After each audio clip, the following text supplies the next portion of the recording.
네, 오늘 심우정 검찰총장 자녀 특혜 채용 의혹 브리핑의 첫 주자로 나서게 된 국회 외교통일위원회 소속 더불어민주당 서울 강서병 국회의원 한정혜입니다. 심우정 검찰총장 자녀 특혜 채용 의혹을 최초로 제기한 의원으로서 국민 여러분께 특혜 채용 의혹 전반에 대해서 소상하게 설명드리기 위해서 이 자리에 섰습니다. 심우정 자녀 특혜 채용 의혹 관련한 쟁점은 크게 세 가지 정도로 구분될 수 있습니다. 첫 번째는 국립외교원의 연구원으로의 채용 과정에서 자격 요건이 충족되지 못했다라고 하는 것이고요.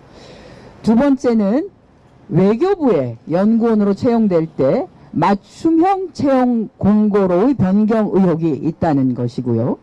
셋째는 외교부의 연구원으로 채용 과정에서 경력이 미달되었는데 그 경력이 인정된 등 경력을 인정한 부분, 이렇게 크게 세 가지로 나눌 수 있겠습니다. 이 세 가지 핵심 쟁점들에 대해서는 심우정 검찰총장 그리고 외교부에서 해명과 설명을 이미 한 바 있습니다. 이것이 얼마나 사실관계에 부합하지 않는지에 대해서 사실관계를 중심으로 해서 조목조목 저희가 설명을 드리도록 하겠습니다. 첫 번째는 국립외교원의 연구원으로의 채용 과정에서의 자격 요건 미충족 부분입니다. 저희가 판례를 준비했는데요. 국립외교원의 연구원, 기간제로서의 연구원의 응시 자격 요건은 아주 명료하게 나와 있습니다. 해당 분야의 커뮤니케이션학, 그 다음에 교육학, 사회과학, 인문학 분야에서의 석사학위 소지자 또는 해당 학과의 학위, 학사 소지자로서 해당 경력을 2년 이상 이수한 2년 이상의 실무 경력이 있는 사람으로 구분되어 있습니다. 당시 국립외교원에 채용 신청을 했었던 심우정의 자녀 심문경은 석사학위 소지자가 아니었습니다.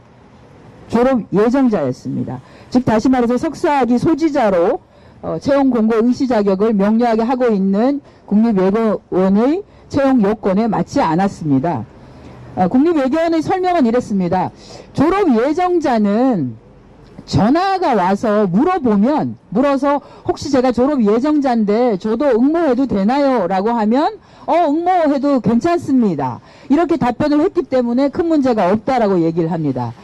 그래서 저희가 물었습니다. 그러면 7,000명이 넘게 해당되는 사이트에 조회를 해서 내가 대상이 되는지 안 되는지를 확인한 청년들이 많았는데 몇 명이나 결국 전화를 해서 졸업 예정자도 응모가 가능합니까? 라고 물었느냐라고 했더니 그에 대해서는 답변하지 못했습니다.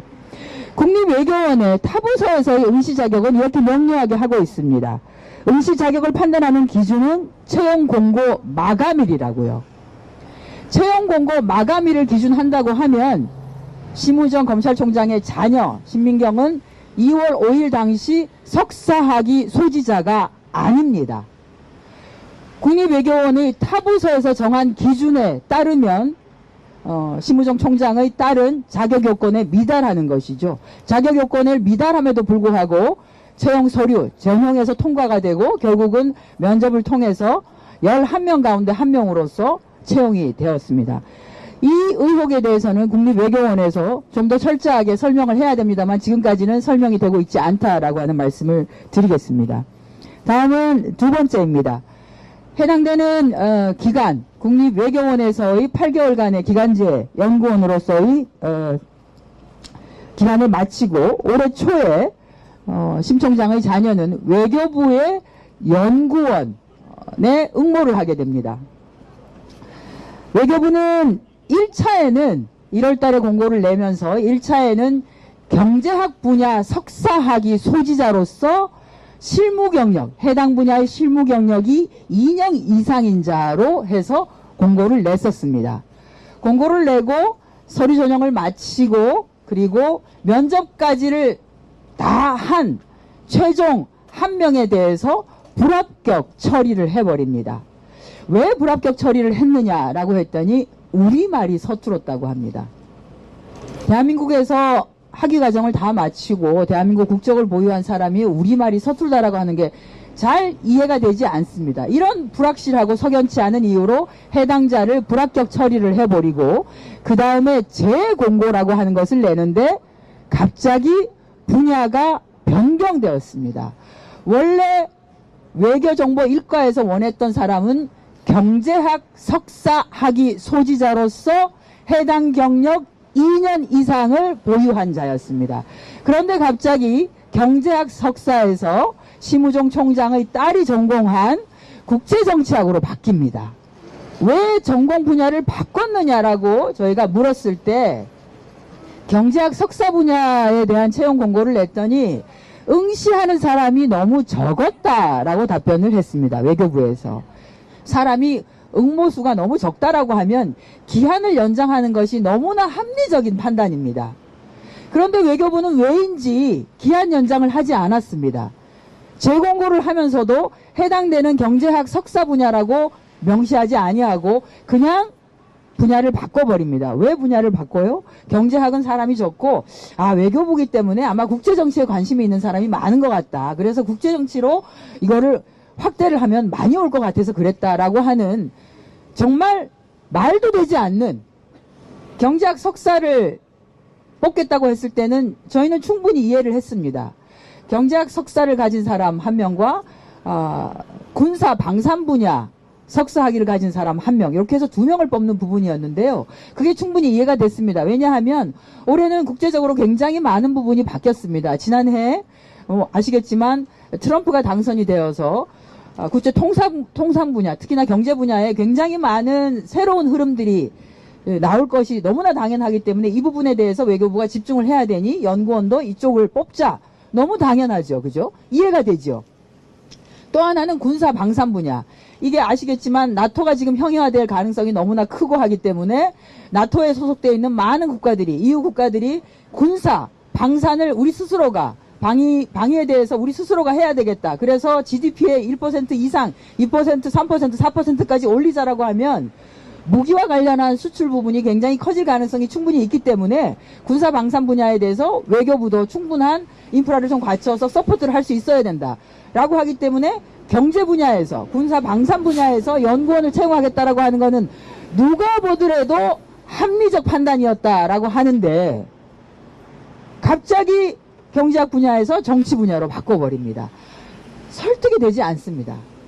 어쨌든 국제정치 분야로 분야를 바꿔서 공고를 하면서 심우정 검찰총장의 딸이 여기에 응모를 하고 최종적으로 채용 면접까지를 보고 지금 아마 이제 채용의 마지막 단계인 신원조회에 들어가 있는 것으로 알고 있습니다. 채용이 거의 끝났다고 보는 것이 최종적으로 선정이 된 최종적으로 합격 처리된 1명 이거 이제 신원조회가 끝나면 외교부로 출근을 하게 됩니다.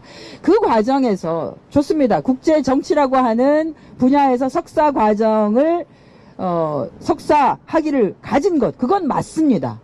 그러면 경력이 해당되는 직무 관련한 부분에서 2년 이상의 경력을 가진 자로 되어 있기 때문에 그럼 2년이라고 하는 이 경력은 만족했는가를 우리가 조금 더 한번 깊이 들어가서 살펴볼 필요가 있습니다. 응시원서상에는 경험인지 경력인지를 구분해서 제출하도록 했습니다. 그런데 아마 심 총장의 딸은 본인이 했던 모든 것들을 경력에다가 포함한 것 같아요. 경험과 경력을 구분할 때는 내가 그 일을 해서 4대 보험을 납부하는 급여를 받았는지 이렇게 되면 그거는 어떤 방식이든지 경력이라고 할 수 있습니다. 해당 분야의 경력인 것과는 별개로 경력이라고 볼 수 있습니다.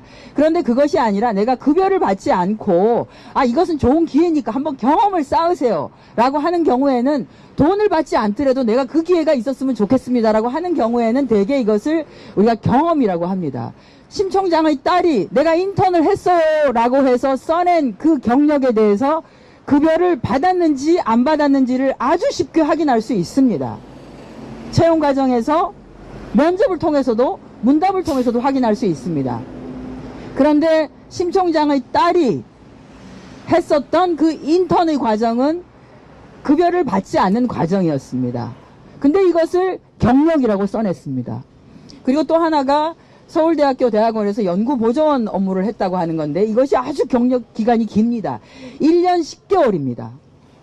그 1년 10개월이라는 기간 동안은 본인이 석사 과정에 있었던 기간입니다. 동일한 기간에 경력을 쌓는다고 했을 때는 채용을 담당하는 사람은 확인해야 되는 것이 뭐가 있냐면 이 경력 기간이 풀타임이었느냐 상근직인지 아닌지를 반드시 확인해야 합니다. 왜냐하면 우리가 상근이라고 할 때는 주 5일 근무 하루 8시간 해서 주 40시간을 기준으로 합니다. 그런데 합리적으로 생각해 보면 석사 과정에 풀타임으로 학생으로 있는 사람이 그 과정을 똑같이 주 40시간 하루 8시간 이상을 근무하는 것은 거의 불가능하지 않겠습니까? 그래서 대개 학위 과정에 있는 사람들은 흔히 말하는 아르바이트, 파트타임으로 하죠. 파트타임이 될 가능성이 너무나 농후하기 때문에 정확하게 네가 일주일에 몇 시간을 그 업무를 했느냐를 묻고 시간에 비례해서 경력을 산정합니다. 이것은 기준이 있습니다. 그런데 그렇게 하지 아니하고 써낸 것, 1년 10개월이라고 하는 것을 그대로 경력으로 인정한 것이죠. 심 총장이 얘기했던 35개월의 경력을 나의 장년은 충족했다. 2년 이상이다라고 하는 것은 그겁니다. 국립외교원에서의 8개월, 그리고 서울대학교 국제대학원 국제연구소에서의 했었던 1년 10개월, 그리고 UN 가버넌스 센터에서 했었던 인턴십 과정 6개월, 그렇게 더하면 35개월입니다. 실질적으로 채용 시장에서는 경력을 산정하는 과정에서는 경력 산정이 되지 않거나 크게 봐주어서 그것을 경력으로 인정을 해준다 하더라도 시간제로 비례해서 인정을 해줘야 되는 것입니다. 그렇다고 하더라도 여기까지를 충족했다 하더라도 그러면 그 직무가 우리가 채용하려고 하는 그 직무와 연관성이 있는 경력이냐까지를 들어가 줘야 되는 것이죠. 이것을 하나도 만족하지 못했습니다. 다 쳐준다 하더라도 서울대학교 국제대학원에서 1년 10개월을 시간제로 만약 계산한다면 저희가 비슷한 직무를 한번 찾아봤습니다. 일주에 주 40시간 기준으로 했을 때 12시간 1.5일이고 급여를 60만 원을 받는 업무입니다. 저희가 확인했던 심 총장의 자녀가 일을 했었던 곳은 이것보다도 더 근무 시간이 들쭉날쭉, 여기는 그것이 아니고 교수님이 일이 있다라고 했을 때 잠깐 와서 도와주면 되는 겁니다 라고 하는 업무였습니다. 그런데 아주 봐줘서 비슷한 업무가 이거였다고 하더라도 1.5일이라고 하면 12시간을 기준으로 하면 1년 10개월이 아니라 6.6개월 정도를 봐줄 수 있습니다. 국립외교원의 8개월과 여기서의 6.6개월과 좋습니다. 돈을 받지 않았지만 인턴십 과정, 사실은 인턴 과정도 아예 해주진 않지만 그 6개월까지를 한다 하더라도 말하는 24개월, 2년이 되지 않습니다. 20개월 정도입니다. 도대체 무슨 근거로 외교부는 다른 사람은 통과하지 못했던 그 좁은 바늘구멍과 같은 채용의 그 문턱과 그 구멍을 심 총장의 자녀에게는 정말로 걸어서 모두가 손잡고 들어갈 수 있을 정도의, 온 가족이 손잡고 들어갈 수 있을 정도의 큰 문을 열어준 것인가요? 외교부에서도 외교부 내에 타 부처의 경우에도 이렇게 되어 있습니다. 경력의 범위는 경력기간은 통상근로 전인 근무 주 40시간을 기준으로 하며 단시간을 했을 경우에는 기준에 비례하여 산출한 경력을 인정한다라고 이미 되어 있습니다. 여기에서도 인턴이나 개견연구원의 경우에는 아예 불인정한다라고 하는 사례도 있습니다. 왜 이번 건에 대해서만 특혜라고밖에 볼 수 없는 방식으로 경력이 산정된 것인지에 대해서 외교부는 정확하게 적확하게 답변해야 할 것입니다.